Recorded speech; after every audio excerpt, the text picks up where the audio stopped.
Welcome, people. This is where we talk about what we call climbing Kilimanjaro, that whole business of getting ourselves ready for the big mountain, which is your career. And it is a big mountain, right? There's going to be times when it's going to be amazing and you'll look down and you'll see an incredible view and you'll be like, wow, have I really come this far? And there'll be other times when it's dark and it's cold and windy and wet and you're like, I don't think I can go much further up this mountain. But of course you will. And eventually you'll get to close to something that looks like the top. But how do you get up that mountain? I mean, how does it happen? How does it all work? What do you need to know? And the only way you really figure this stuff out, I think, is by climbing it, obviously. But just as you get yourselves ready, which is what you're doing now, it's by listening to really good people who've not only been up the mountain, they've helped other people get up the mountain. They know what it looks like. They know what the mountain looks like. They know what good people look like. And we've had some fabulous guests on here talking about their experience, their lives, their challenges, their highs, their lows, the whole piece. And I am absolutely delighted that we've got Faye this evening. Faye, thank you so much for joining us. And you run everything to do with people at MSCI, which, by the way, we're going to ask you about MSCI. What do they do? What's their whole story? I go back a long, long way with that organization. Love it. It's a great firm.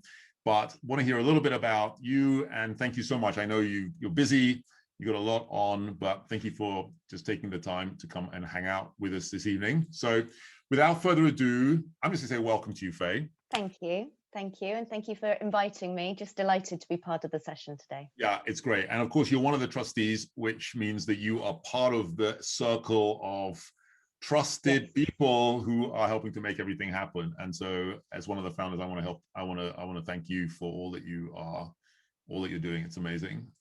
Look, Faye, why don't we just talk a little bit about you and your journey? In fact, you know what, I'm going to throw this out. I seem to recall at some point in a conversation when we were talking about life and some of the stuff that you do, you've jumped out of airplanes, you've done some daredevil stuff in your I mean, is that a thing? Is that true? Have you done that?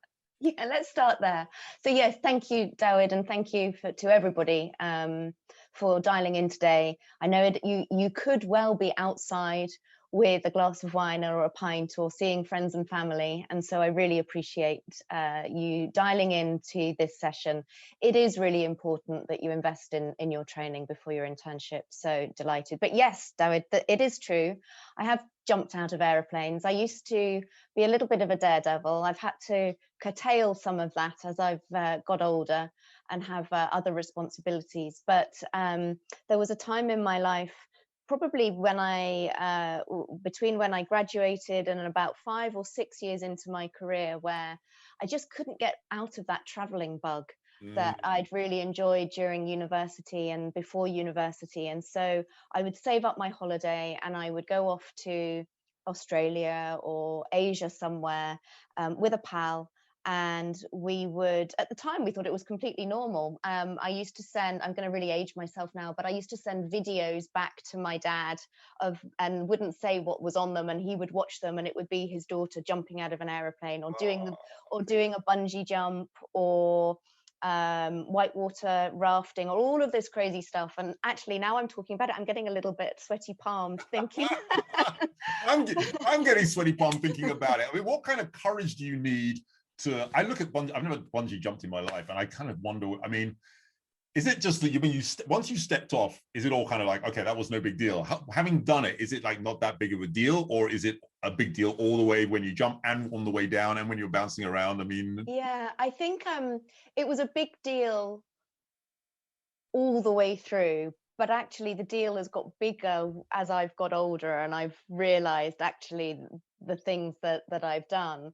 I wouldn't stop anyone from doing it, but it is pretty incredible. I think for me, and so I did several bungee jumps. The biggest I did was, at the time, was the biggest in the world in New Zealand, and because I was the smallest person in the team, I got to go first on the rope that no one else had used for a while because I was the lightest person. And of course, this didn't it didn't cross my mind at the time. Looking back on it, I probably should have questioned it, but I did it because I like a challenge. I don't like people to say you should or you shouldn't. I think you should make up your own mind about what you should and shouldn't do.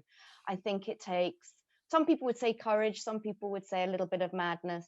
But I actually think that to be really successful and authentic in life, you sometimes need a little bit of courage and sometimes a little bit of madness. I was So going to say, and a little bit of madness. We've all yeah. got, yeah, we've all got a bit of that. So tell us a bit about your journey. So yeah, just start at the beginning and Okay. just, talk us through the bit of the journey and how you've ended up where you are. Sure. So I did a degree in geography at Exeter University, and I studied, my husband says it's never the useful type of geography. I can't road map, map read or whatever it is. But I actually, in my dissertation, studied the influence of space on space and agency on society, which is essentially, do we change our behaviors according to our environment, or does our environment grow up around us? And I actually studied gender in corporations and investment banks, and that sort of glass ceiling as my dissertation. I got a job very fortunately straight away after university with Goldman Sachs in their HR team.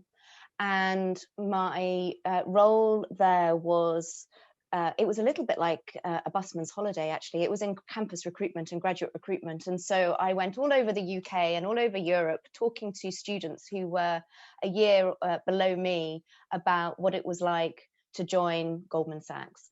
And I stayed there for 3 years. And then I moved to Credit Suisse and I did a very similar job there, but the environment was slightly different. I sat on the trading floor. I learned what it was like to understand the business, to understand the financial markets. I was still in an HR role. I was still managing graduate recruitment, internships, training programs, but I was sitting amongst a bunch of traders. And so, I learned to understand the market, to be client focused, to be resilient, to develop a sense of humor, to be straight to the point in my communication. And I stayed there 3.5, 4 years, through 9/11 actually. And my training program at the time for all of my graduates was in New York. So that was a pretty big moment career-wise, not only because of the impact on the financial markets, but also because I had a cohort of probably about 100 graduates studying in New York at that time. So were you you weren't in New York for 9/11, but No.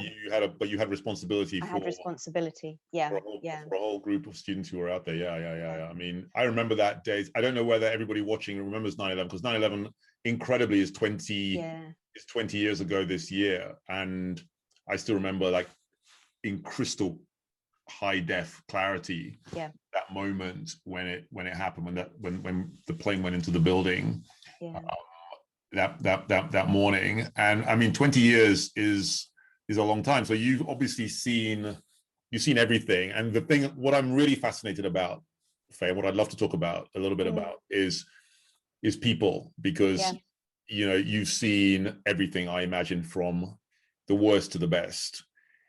And I'd love to understand, before we get into a bit more about how you're talking about your journey, but just a little bit about, you were at Goldman. Yep. Goldman famously hires the very best, the very brightest, the hungriest, the most talented, the supreme in many ways.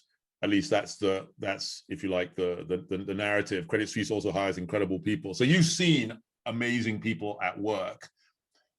Can you just talk a little bit about, well, first of all, let's talk about what's not so great, right? I mean, what kind of behavior is not so great? What sort of, let's just go into that a bit, and then we'll move to what does great look like? Yeah, sure. And actually, some of what I'm going to explain aligns with why I'm here today and why I feel so passionately about 110,000 Black interns. So at Goldman Sachs, I started to work with organizations to diversify Goldman Sachs at the time, and universities that Goldman Sachs recruited from, because it was very, very clear to me, even actually through my own education and when I first landed in the corporate world at Goldman Sachs, that the people were brilliant, but I didn't see diversity. And so then I started to look at, well, where are we recruiting from? and I saw that those sources weren't diverse either. So one of my first jobs actually at Goldman Sachs and responsibilities was to set up summer schools for students applying to Oxbridge from diverse backgrounds. And there was an organisation at the time called the Oxford Access Scheme, and GEMA, the Group to Encourage Ethnic Minority Applications at Cambridge. And I was a key sponsor of those at the time. And so I guess what I'm saying, and this was evident also when I was at Credit Suisse, there wasn't the access, there wasn't, and where the organizations were recruiting from weren't diverse either. So it's a self-fulfilling prophecy. And it's also I think it's very true that like attracts like. Yeah. And so it wasn't an easy cycle to break. And I've spent. They hire in their own. Yeah. In their own image, people who look like. Is that really what you're? Yes, and I don't think it's always conscious. So it's not necessarily a bad trait. It's just that if you look at my LinkedIn profile, most of the people are the people I've grown up in the industry with. And if the industry is not diverse, my network is not going to be. Yeah. And so that's why programs such as 110,000 Black Interns are so important, because we are challenging organizations to source in a different way. And it's interesting, we're doing so much training for this cohort, and I'm so proud of it. But I feel passionately, and Esther and I talk about this a lot, that we need to also help the organizations change as well, because this is not just no candidate or no intern left behind, but no firm left behind in the changes that need to happen. And a lot of it's unconscious, but a lot of it is a result of us not creating change in as big a way as perhaps we've needed to or had the courage to do. Let's face it, 2020 was a horrific year when it comes to the topic of race, but it has opened up the door to actually be able to say this isn't good enough and we need to now change.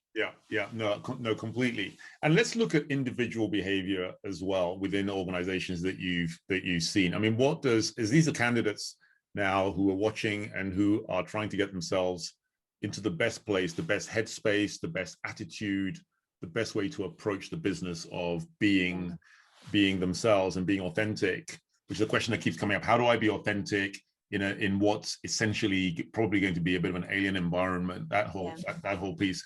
But are there some principles that you can share, do you think, Faye, around what you've seen, like what's not acceptable behavior? First of all, let's look at what doesn't work, and then we'll look at what does work by way of behavior of people in a firm such as a Goldman or a Credit Suisse, or indeed any of the firms that we're talking about. Yeah, and don't get me wrong, I don't want, just because I worked in those two places and experienced it, this is about the industry. This is generic. Absolutely. So people as a whole are uncomfortable with difference because I believe they can't necessarily explain it. And so to be more comfortable, you do what you've always done. Humans are ultimately community based, and if your community is pretty homogeneous, then you're going to feel safe there. And so I think there is a fear of or not even a fear, but a level of discomfort about perhaps things that you're less used to. I think that when it comes down to individual behaviors, and please everybody think about the positive of this, because this is some of my advice as well. The best people are constantly learning and constantly listening. And so if you take that to Tawed, to your question, bad behavior is not listening and not learning, and thinking that you know the answer. And with my team at MSCI, in all of them, my one-on-ones I have with my direct reports and with my skip level, I always say to them, are you learning? Are you challenged? And are you happy? And I need to really listen to the answers and then dig deeper if I see that there's something that's not quite right. Because I believe that if you're constantly learning, you will become less concerned around that challenge of different. and much more open. And the power of different perspectives, I just can't even begin to explain the benefits of that. And you can probably see me smiling when I think about my team, when I think about how much they enrich me and my decision making. It's just incredible. So for everybody listening, I would say, you can help the organizations you're joining make better decisions by providing your view and your input and being authentic. And we can come on to authenticity because it's difficult. But bad behavior is about not listening and thinking you know. The best behavior is admitting you don't, listening, learning, and then applying. Yeah, totally. Tell us a little bit about MSCI, which is your firm. Tell us about the firms. What do you love about it? I mean, you've worked in some of the, the biggest, the big leaders, the big beasts, and now you're at MSCI, which is a big beast in its own right. How is it different to where you've worked before, and what do you like about it? I mean, tell us a bit about it. So very quickly, when I left Credit Suisse, I went to Deutsche Bank and I spent 15 years there. So big chunk of my career there. Deutsche Bank was a 90,000 person organization when I left. MSCI, where I joined 18 months ago, was 3,400. So it was from the big beast to to almost the petting zoo, from that perspective. But I tell you what, MSCI has a market cap that is bigger than those big beasts. Exactly. We're now 3,800 people, and we're in growth mode, which I love. We are CEO and founder led, which means the person at the top of the tree created the firm, and he has an owner-operator mindset, which means that we all, in whatever way we can, feel as if we own the firm and we are working for our shareholders and for our clients. Yeah, that is powerful. That's powerful. So you don't just feel like you are a statistic, a number, easily dispensed with. There's a sense that this is, this is my tribe, this is my family. Do you have? I mean, is that a? Yeah. Henry, our CEO, calls it his family. He calls it his second family. Okay. So I love that aspect of it. It is incredibly fast moving. What we do is we provide research and tools to the investment management industry so that they can make better decisions on their portfolios. So our purpose is better investments for a better world. We are huge in ESG. We have ambitions to be the #1 provider in tools for climate change. And our build out in climate this year is huge. We have a tremendous success story for our shareholders. When I joined 18 months ago, our share price was at 219. It's now at 420 something. Everything is for our shareholders and our clients. But alongside that comes tremendous employee engagement. And people, we take our engagement scores very seriously. We act for the many, not the few, and we act very much with the interests of the planet in mind. So it's interesting, right? You've worked at, if you worked at Goldman and you've worked at Credit Suisse and you've worked at Deutsche, I mean, these are literally the kings of the jungle, right? And so for your next role, which is where you are now, MSCI, you must have thought pretty hard. You knew what good looked like, and by this point, you know what you want and what you don't want. So what was it that attracted you to a firm like MSCI? I'm just trying to draw out what good looks like, and what kind of a firm, as people join these different firms, what should they be looking for? And something that then tells them, what are the signals that tell you this is actually a great firm to work for? So I made a strategic decision to work for a smaller organization. I wanted to see at this point in my career whether I could be impactful in a small team rather than with the big machine of Deutsche Bank. I also have a young family and a really busy home life. And it was important to me that I loved my job. And the first time I met our CEO, he said, "Why did you join?"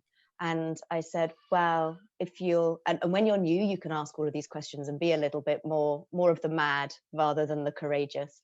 And I said, "I have to love my job, Henry, and I love the people and the environment that I met, and it's worth leaving home every morning and leaving my family to do that."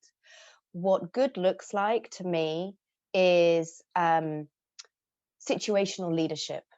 So what I mean by that is managers and leaders who adapt to what's going on, not only with the person in front of them, but with what's going on in the world. So we've just hopefully coming out of the pandemic, but the way that our leaders reacted last February, March, April, May was situational. They changed their style to manage the situation. And what things that they did, for example, were daily calls with the CEO and the president and the head of HR to listen to what was going on and to reassure the organization about what we were going to be doing to keep people safe. We reprioritized everything.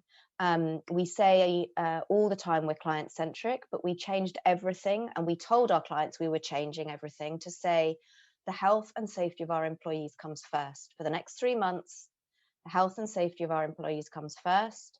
And if we prioritize that, our clients will benefit ultimately. So situational leadership. Now, obviously, I couldn't foresee that when I joined, but I saw something in the people that I met that demonstrated great leadership. The shadow leaders cast is also really important. And what I mean by that is people can say one thing, but do something else. People see the doing much more than they hear what's being said. And so I looked around very carefully when I was interviewing at not only what people were saying, but how they acted and how they were respectful of my time, of their colleagues' time, of everything else. And I still look for that.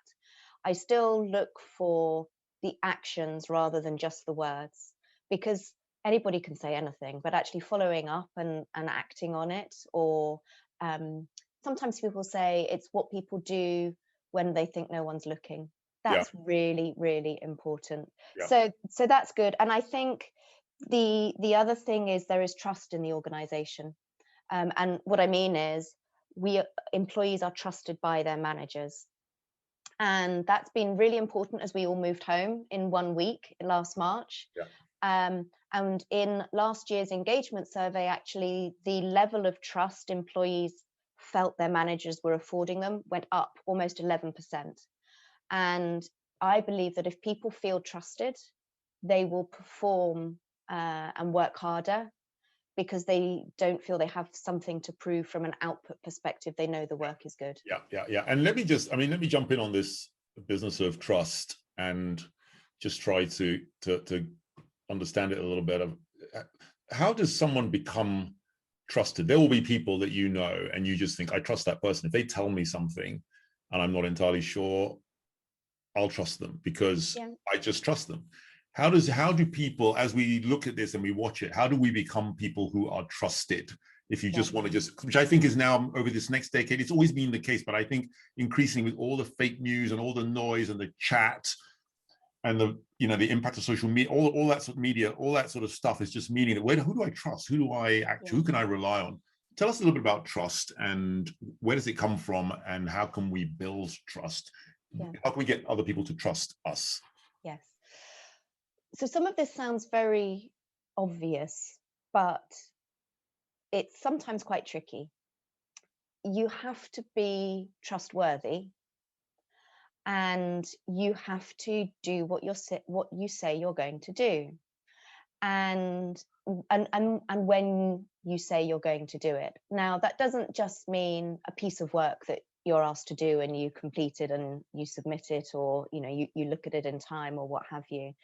But I'll give you an example with my team, and I've just inherited a new team, and I said to them, I will develop you all. You have my word that I will look at each one of your development plans, and I'll build that with you. Now, that could have been something that I just said, Yeah. but I'm going to do it, and I'm showing them every week or every 2 weeks a way of doing that, and I'm hopefully gaining their trust. How are you doing? What does it look like in terms of showing them? What does that look like? How does someone know that Faye is doing what she said she was going to do here? Really simple example. I have somebody who is from New York, grew up in the Bronx. He spent 2 years working for MSCI in Hong Kong. He then was asked to move to London and has spent 2 years working in London. And he said to me, I think I want to go home. And I said, that's fine. I can't promise you that I'm going to do it straight away, but I'll do it. And then I'm giving him updates on the conversations I'm having, the budgets that I'm building, the approvals I'm getting. And it's not only just moving him, but it's creating a role that will develop him when he gets back to the US. Yeah, showing them that he matters, his needs matter as an individual, and that you're going to put time and effort into it. I love that. It's funny enough, it's the same point that John Sorrell made when he was on here, which was we were talking about having direct conversations.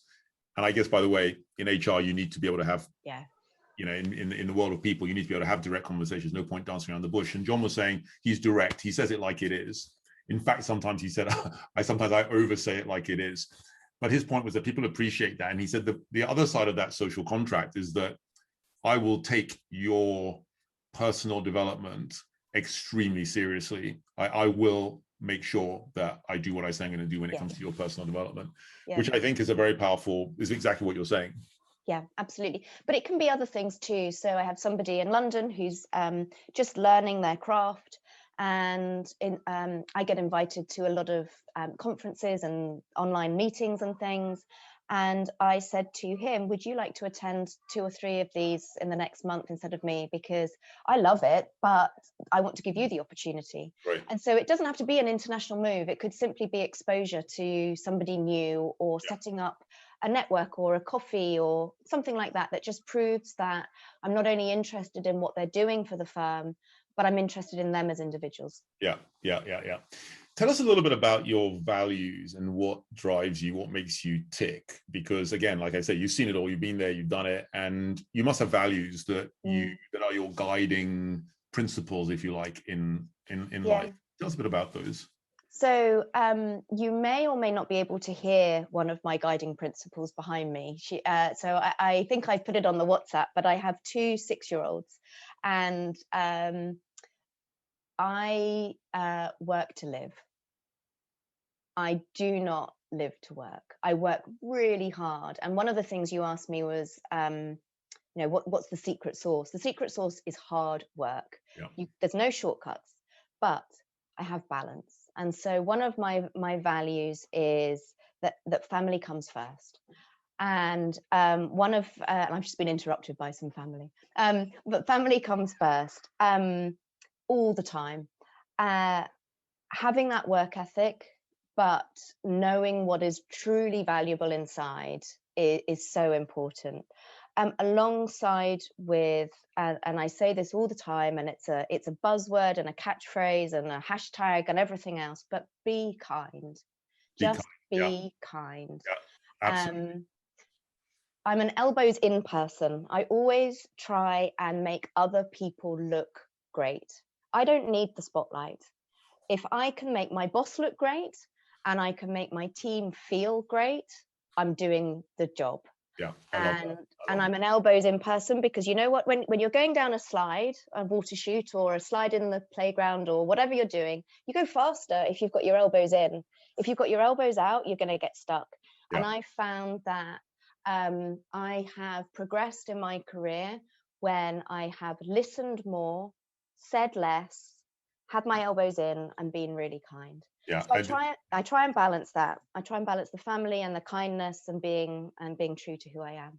Yeah, no, I can totally see that. And you're saying that reminds me of Jennifer Ockwell, who's head of distribution at Triple Point, and she always says, be kind, be kind, be kind, which is why you, like she are so involved in initiatives that effectively involve sacrifice on your part for you to be doing your day job and to have a family and to have balance, and also to put as much as you have into 110,000. There's got to be something bigger than you're doing that because of the kindness, your desire to be kind, which is an incredible thing. Listen, we've got a couple of questions.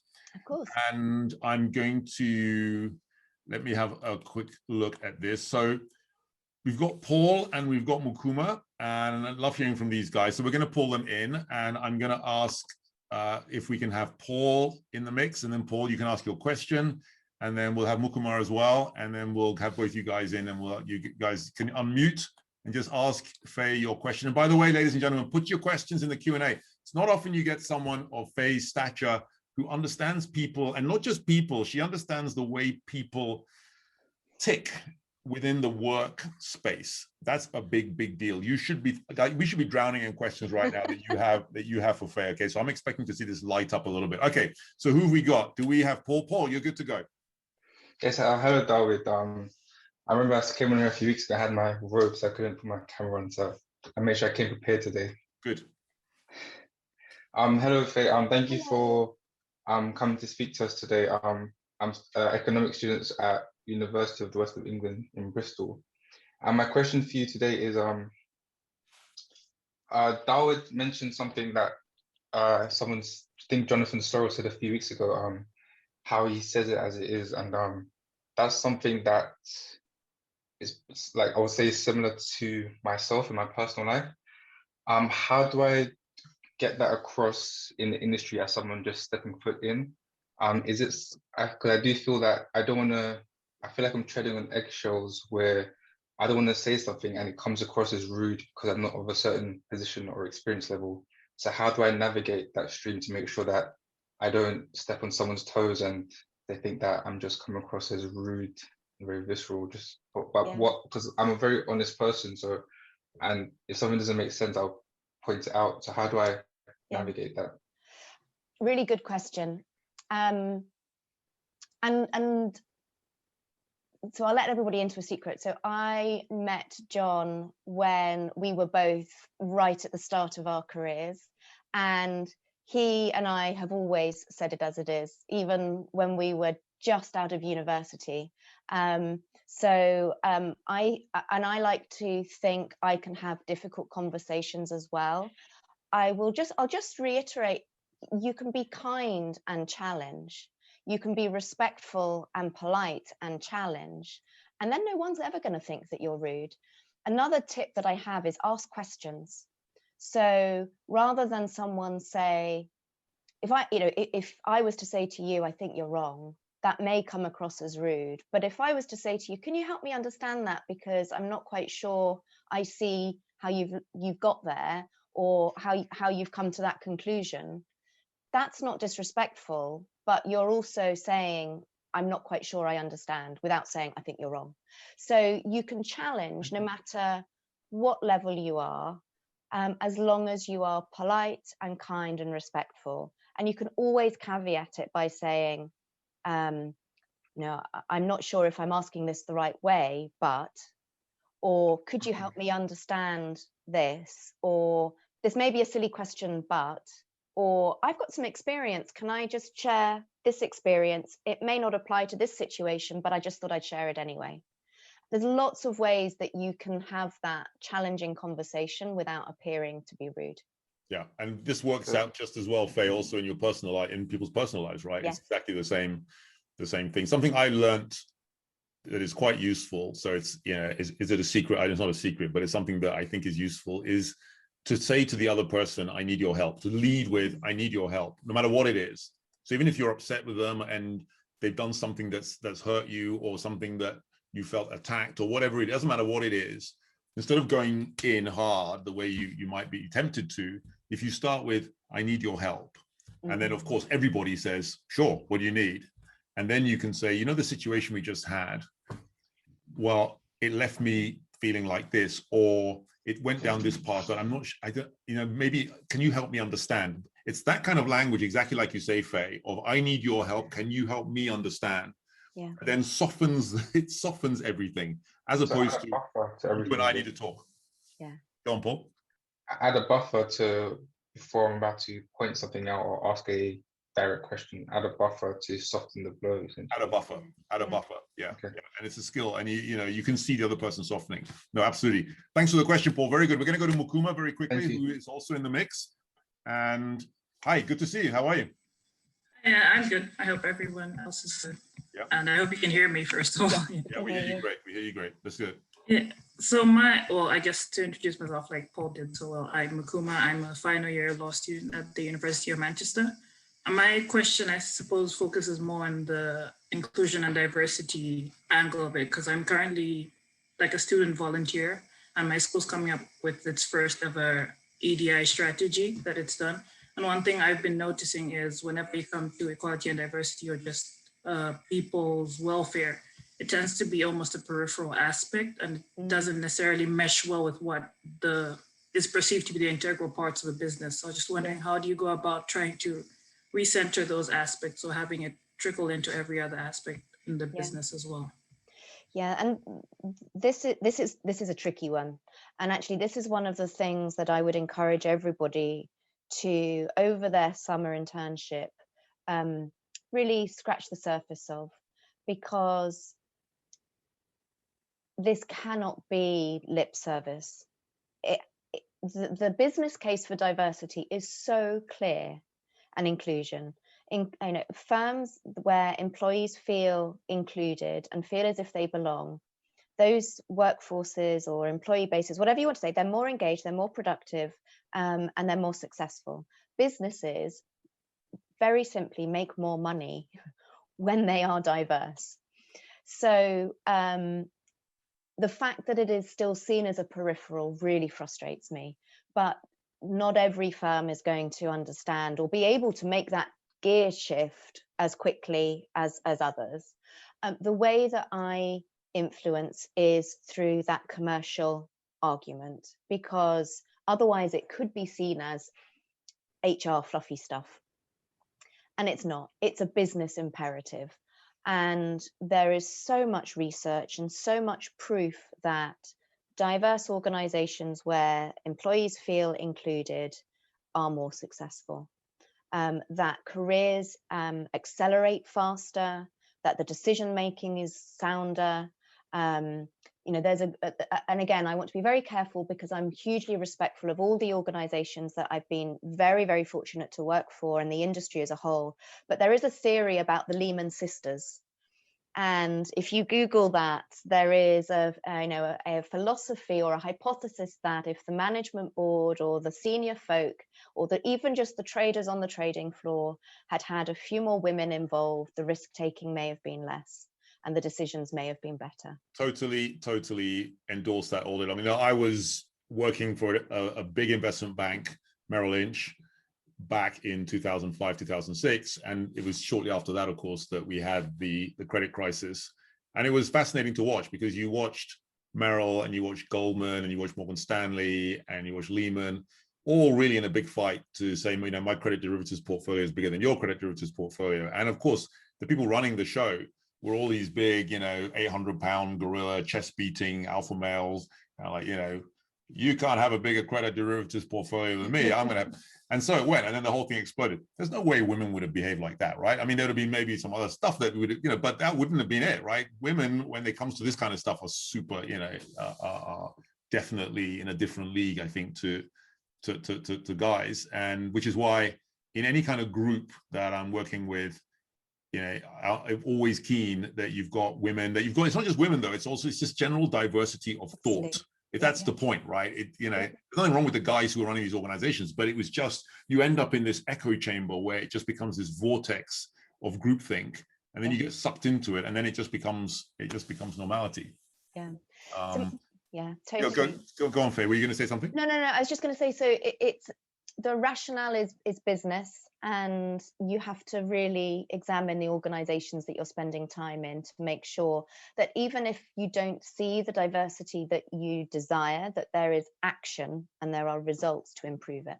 Yeah, totally. Listen, we've got a bunch of questions, not enough time. Tozin's camera isn't working, but she's asking basically a similar question to Tamara. So we're going to bring Tamara Agbaje into the mix. And Tamara, let's get your question because it's a great one.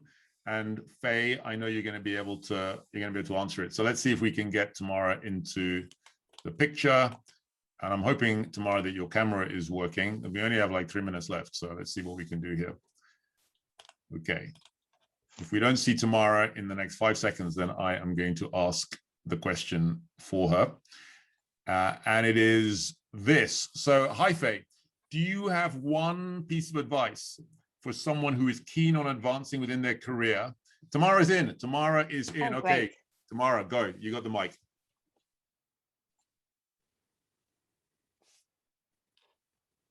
Here we go. Are you on mute? Is your mic working, Tamara? Don't worry about your camera. I think I can see the question actually. Is Yeah, it okay. so? I think I can see the question for someone who's keen on advancing their career but wanting a family life as well. Is that the right question? Yeah, that is the question. That's exactly Okay. it. So, so first of all, Tamara's here. But we oh, can't- great. My laptop's incredibly slow.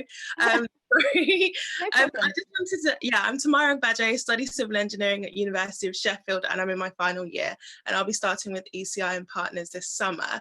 I'm very excited. So I just wanted to ask, because it was really lovely seeing, this is more personal, but it was really lovely seeing that you had like young children, and it's something I personally aspire to do, but I want to stay like within the working, like I still want to have my career. I want to do it both.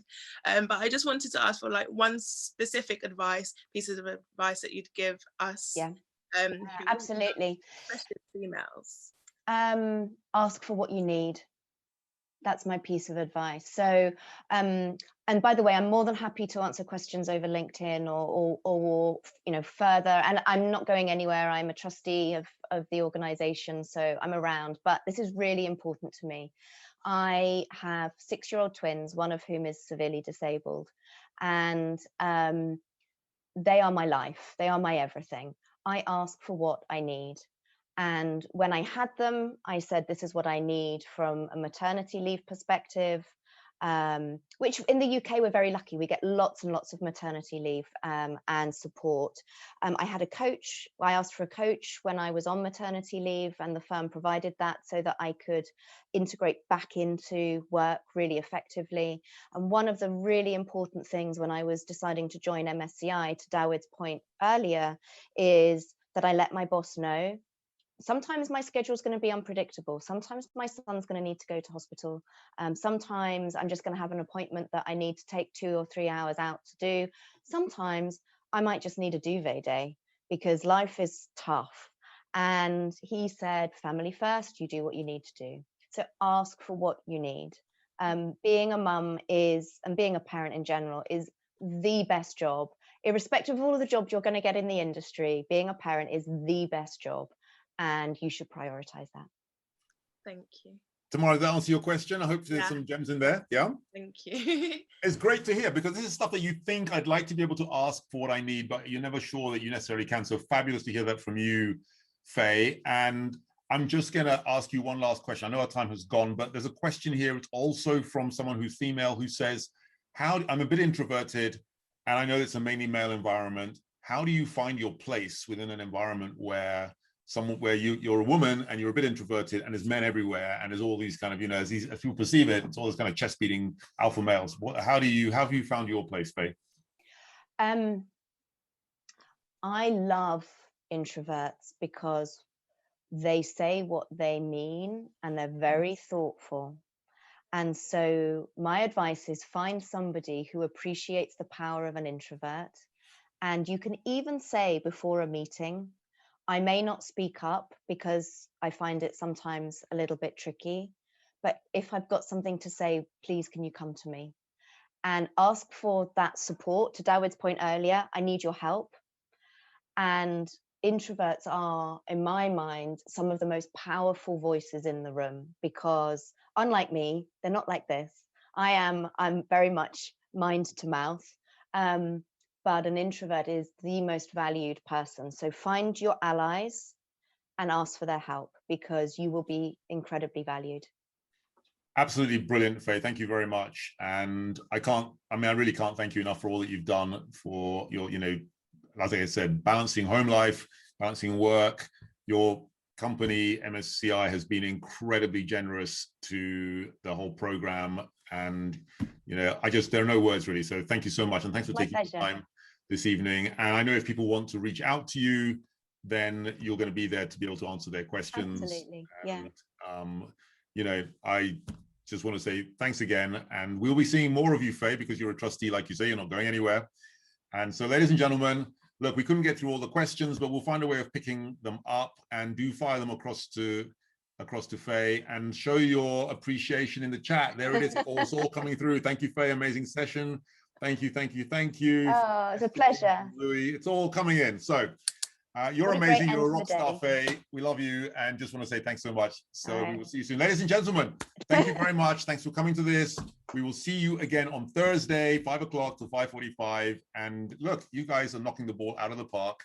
We talk about training for Kilimanjaro, and I can't wait to see what you guys all do, both in the next year, in the next, in the coming years, and 10, 20 years from now. It's going to be fantastic. Fantastic to see what you all do. So take care, everybody. See you soon. Bye-bye.